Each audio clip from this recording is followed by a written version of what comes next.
So the first thing I want to do is to apologise for the fact that I'm not Jane Cummings.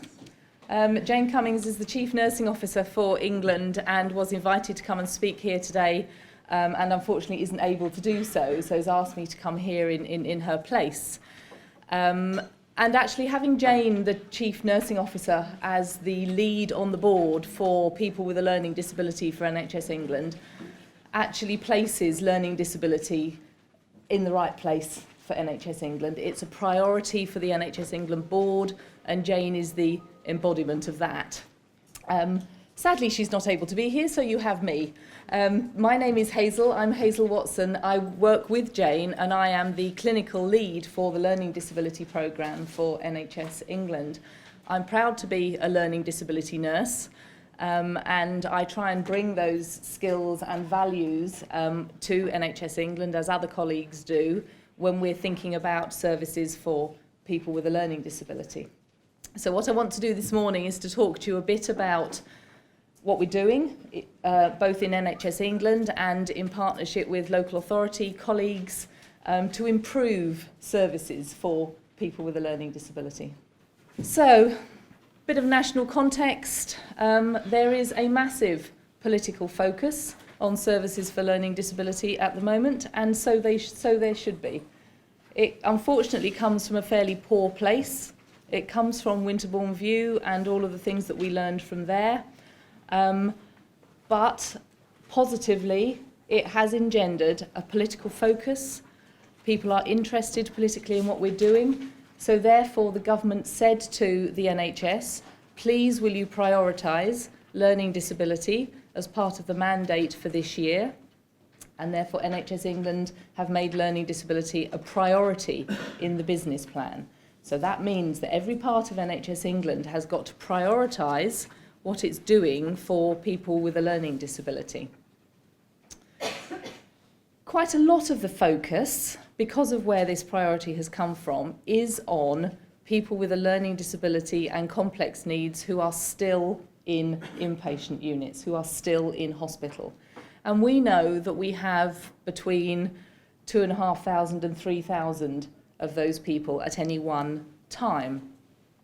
And we also think that probably there are about 24,000 people nationally who are at risk of becoming or going into hospital. They're sort of one bounce away.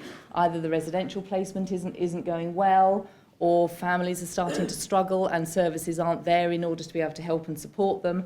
So we're also paying attention to those people that we think are actually at risk of becoming inpatients, because obviously the best way of not having people in hospital is to stop them going in there in the first place. But importantly, we have somewhere between 1.2 and 1.5 million people with a learning disability in this country, all of whom have a right to access good quality healthcare of all sorts, from going to see the doctor, to going into hospital, to having community nurses come and work with people in their own home. So what we mustn't do is just focus on the people who are in hospital, although that is fantastically important. So as I talk today, there is quite a lot about that smaller number of people, but we're also making sure that we focus on the wider population, because everybody has a right to good quality healthcare. So this is what NHS England have publicly committed to do this year. Broadly, improve the independence, wellbeing and health of people with a learning disability. Well, that's a broad statement. We have committed to work much better with the Department for Education and local authority colleagues, particularly around education, health and care plans for young people with a learning disability leaving residential school. We also know that we've got about 110, 120 young people at any one time who are actually in hospital, in inpatient units. And we've also committed to work really hard to see what we can do to improve that situation for those people as well. We are developing a national framework to close what we call inappropriate facilities and commissioned community-based alternatives. So what that means is actually people shouldn't be in hospital if they don't need to be there, and they shouldn't be going into hospital unless they absolutely need to go into hospital for care and treatment. But what we know is the reason that both of those things happen is that we don't have enough provision and community services and independent living packages and services that support people to either stay in their own homes or to stay in places that they want to be. And we have to do something about that, or else we're not going to shift the number of people that are in hospital. We've also committed, and actually we have done this now, to establish a National Learning Disability Mortality Review function. Now, colleagues who follow these things will know that this came out of the confidential inquiry into premature mortality for people with a learning disability. People with a learning disability die many, many more years earlier than those in the average population. And we need to do something about that. But in order to be able to do something about that, we need to know what that is. And actually, I think probably intuitively, everybody in this room knows why that happens. But having a proper learning disability mortality review will give us the evidence, and therefore we can then start putting services in place and or asking people to respond in a way that improves outcomes for people. And the last one's a bit dull in terms of real-time data to track progress and inform work, but actually this is really important. Some 18 or so months ago, individually, we knew where people were and what hospital they were in and actually what their discharge arrangements were or otherwise, but collectively we didn't. And we've actually had to put a lot of work into making sure that we know who's in service, making sure that we know what the discharge plans for people are, where people are, what their futures are, and what their hopes are. And as you can imagine, the data fluctuates and the numbers change and move and all the rest of it, but at least we have a set of numbers. We know where people are and what their hopes for the futures are, and therefore what services we need to put in place to be able to help and support that. This is just a quote from Samuel Gridley Howe that I use a lot. This isn't news to anybody, I am sure. This just reminds us why institutions are not homes for people, and nor should they be. Actually, the human family is the unit of society, and we support people in whichever family construct works for them. So this is what we've been doing so far. We have been planning and implementing the discharge of inpatients. So we have reviewed almost every person who is in hospital at the moment. And we have delivered a national programme of the thing that we've called care and treatment reviews. And I'm sure a number of people in this room have either been involved in care and treatment reviews or at least know what they are. We asked for a review process that enabled commissioners and clinical experts, and importantly, experts by experience, to go in and review with that person and their family and their care team the care that they were receiving now, to check that actually it was good enough, and that people were receiving a good quality service now, and to work with them to think about what it would take to discharge that person, and or what it is that they would need or want to move on to the next phase in their life. And that's been important for a lot of reasons, not least of which it started to provide some challenge into the system. Because when we first asked hospitals, who have you got and are they fit for discharge? In a very, very large number of cases, the answer came back, no, they're not ready. No, they're not ready for discharge. They can't be discharged. And actually what we were beginning to feel was that actually that's ordinarily either the view of one clinician or of a team of clinicians, but they're the hospital clinicians. And actually who is helping that person and working with that person to think about what it would take for somebody not to be in hospital and to live a different sort of life. So we now have teams of 3 people, and as I say, I know some people in this room have been involved in that work, and it's been eye-opening. And it's been eye-opening for a number of reasons. Not only has it enabled us to discharge, actually, a significant number of people, notwithstanding the fact that we're still admitting a significant number of people, but we have discharged a significant number of people. and put discharge plans in place for those people who may not be able to be discharged now, but actually we can see where this care and treatment is going. It's also, I think, put people who commission those services much more closely in contact with the services that they're commissioning. Go and have a look, go onto the ward, go onto the unit, make sure that you, the commissioner, are content with the service that you are commissioning. It's brought a level of independent clinical expertise so that on the occasions when psychiatrists and others have been saying, I really don't think this person is fit for discharge, actually have to have an independent clinical voice as part of the team who can say, well, actually, have we thought about this? Have we thought about that? Can we do something differently here? And most importantly, to have an expert by experience as part of the team. So somebody who can relate usually to the person with a learning disability in a completely different way than the rest of the team, and very often has been there. They've been in that position, or they understand the issues for that person in a way that actually none of the rest of us can. And it has been an absolute revelation in terms of enabling experts by experience to work with us as true partners in that care and treatment review, working to support people with a learning disability think about what they want for their future and their future lives. And I've got just a short clip, if I can get it to work, of one of our experts by experience. And this is on YouTube. We've got a number of them on YouTube, just talking about what happened as part of the care and treatment review. And obviously I know that there are other colleagues in the room. Jodie is one who's also been part of it, and I'm sure would be happy to share her experience as it happens. These slides will be available. This is the link. There are a number of these little vignettes of people talking about their experience, and as I say, there are also a number of colleagues in the room. Jodie is one who have also been part of partnering with us to help and think about care and treatment reviews. They have taught us a lot.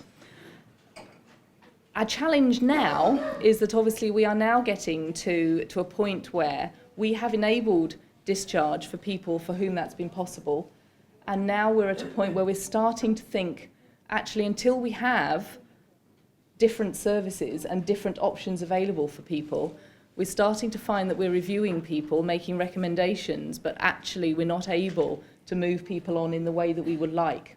So we need to think very carefully about how we manage that and what we do next for people. But it has made a difference.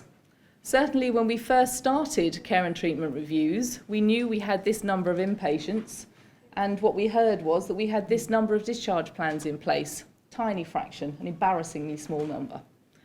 And so now we have this number of inpatients in place, or at least we did in June, and we have this number of discharge plans in place. So although we may not be able to discharge people in a timely way yet, or for some people, discharge actually will take a couple of years. We at least know what the plan is, what it would take, and that people have had an opportunity to talk about what is going to happen next for them and with them. And that has made an enormous amount of difference to people. We are, for the first time, discharging more people than we're admitting. Hurrah, I hear you cry. Although it is true to say that actually we still have a significant number of people being admitted to hospital because we don't yet have enough robust services to support people and to support their families not to need an inpatient unit when perhaps it wouldn't necessarily be necessary. So we need to change that. And we have been working over the summertime with 5-6 areas of England to ask them to plan really quickly and really intensively with the new service model that people will have seen either on our website or may have heard about, to say, how would you make that happen? Please tell us how you would plan to make that happen in your area. How will you reduce your reliance on inpatient services and move the money and move the resources and commission community-based services? So those 6 areas, and again, these slides will be available afterwards, have been sort of testing, if you like, testing the model, testing how fast we can plan, testing what it takes to bring local authorities and CCGs and specialist commissioning and all the other people that need to be in the room with people and their families to think about what do we need to do to get from where we are now to where we'd like to be. And of course the next stage of that is that we will ask the rest of the country to do the same. So as I say, we will be publishing the National Transformation Plan at the end of October, and at that point we will be asking every other part of England to be doing the same, to be planning to shift their services from a reliance on inpatient services and using that money and those resources to develop proper community services. So there is a lot going on. So what have we achieved so far? Well, we have the Assuring Transformation data collection. We have been reporting on numbers of people in hospital, numbers of discharge plans, new admissions since last March. As I've said, there are all sorts of glitches in the data. There are all sorts of data issues that we know about, but we do have a data set that we are trying really hard to make the data set that actually says we know where people are, we know what it takes to discharge people, we know that the system is starting to shift or not. The care and treatment reviews, as I say, we've reviewed most people now in hospital, and what we have said is that actually care and treatment reviews will become business as usual. So not just for the existing people in hospital, but for everybody who goes into hospital. And you know what? We ought to be doing them for people before they go into hospital, so that when people know, actually we think something's happening here, and there is a risk of somebody going into hospital, then what we're saying is we should be using the same methodology to work with that person and that situation. Let's see if we can do something different, because once people get into hospital, it's blooming difficult to get them out again. And we need to be doing something more proactively there. We have published, NHS England has published, in partnership with the Local Government Association, Association of Directors of Children's Services and Adult Services, a service model. This is what we think services should look like for people with a learning disability. I have to say that colleagues, and I am one who have been working in this world for a number of years, will recognise this. Quite a lot of what we have known and valued previously in terms of services and service models, you will see replicated in the draft service model at the moment, because actually there's nothing new here in terms of what people need and what communities and people need to support them to live the life they want to. Just that we just haven't quite got round to finishing the job of doing it. So the draft service model is there. That again will be published in its final format alongside the National Transformation Plan at the end of October. We have had an enormous amount of work on the fast track sites. So those lucky 6 parts of the country who were blessed with the task of planning have actually done an excellent job, and we've learned so much from them in terms of what it takes to make this happen for people, and we will use that learning to inform the national plan and to say to the rest of England, this is how to do it. This is what you need to be able to put in place to make that happen. As I said earlier, we have now commissioned a mortality review function, which I think for learning disabilities is probably the first of its kind in the world. So that's been really important to us, and we need to make sure that we use the lessons that come out of that to change and improve the services that we've got. We've got leading by example in employment here in a very small way. So we have 2 people with a learning disability that that work with us as experts by experience, as team members in the Improving Lives team that work on the care and treatment reviews and others. So as well as asking people to join us on a sessional basis, we have employed 2 people as team colleagues to work with us on that basis. And we've also employed 2 people, again on a full-time colleague basis, to work with the patient voice team in NHS England to make sure that we are hearing and understanding and working with people with a learning disability in the way that we ought to.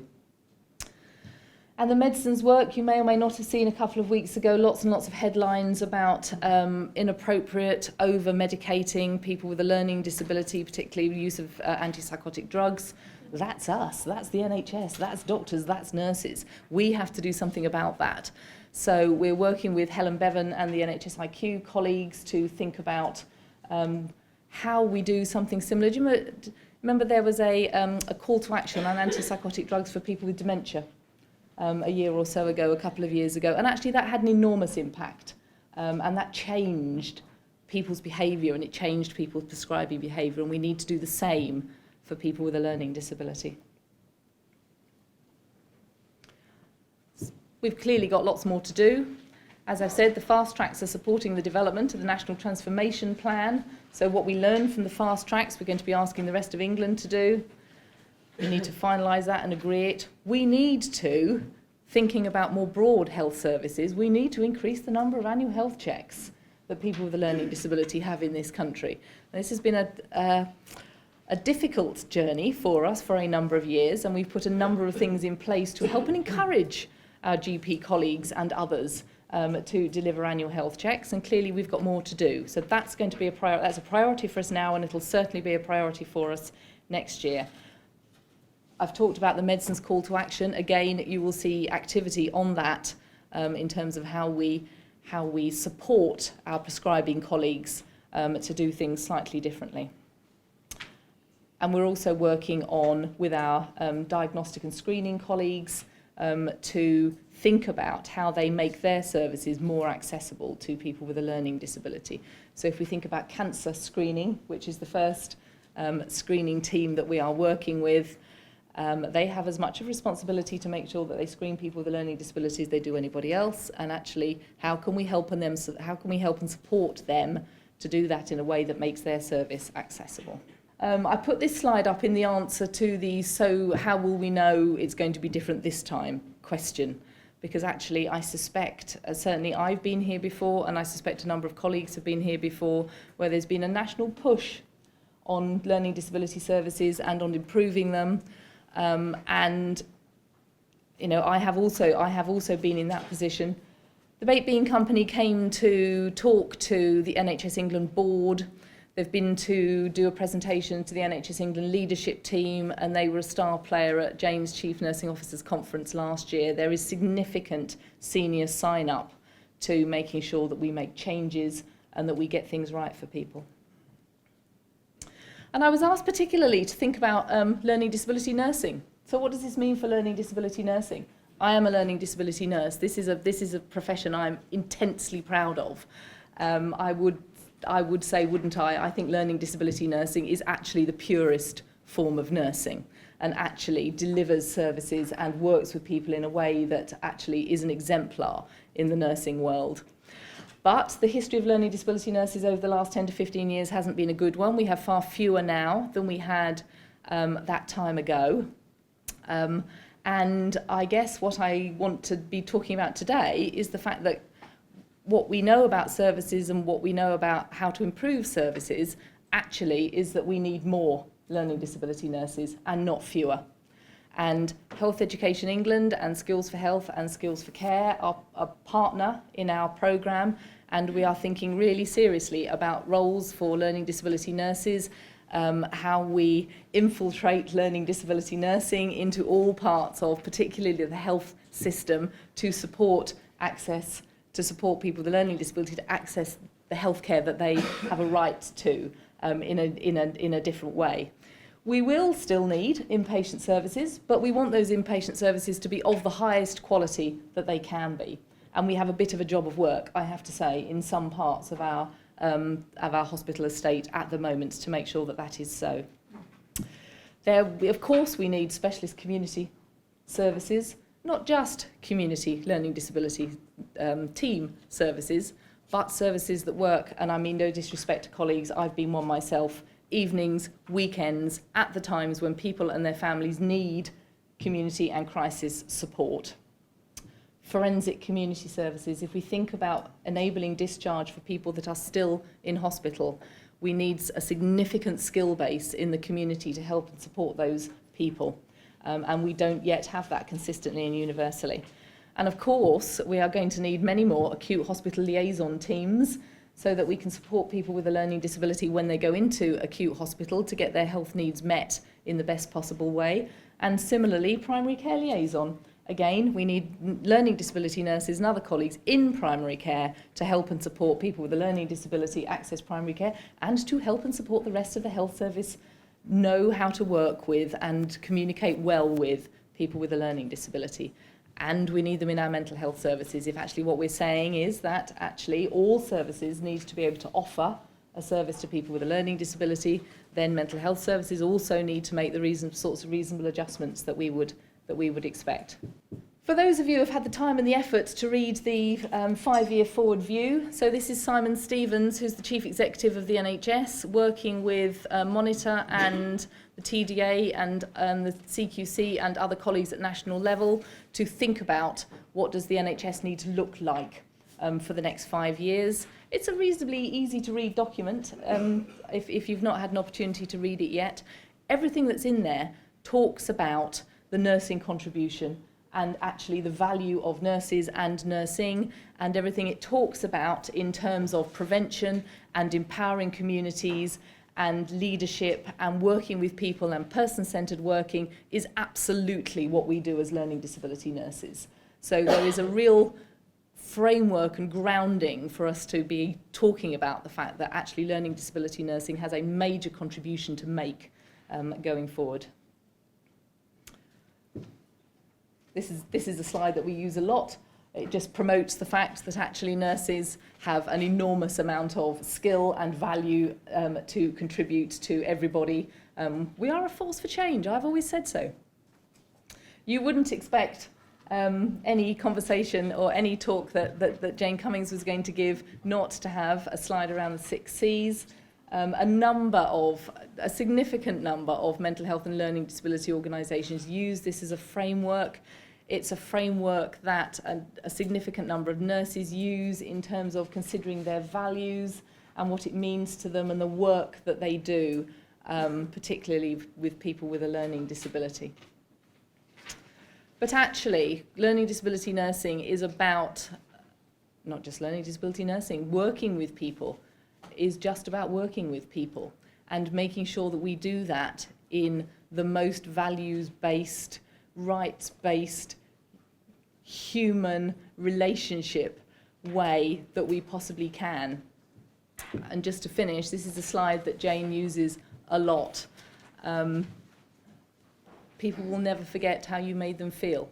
And actually, this is the basis of our relationships between each other. Thank you.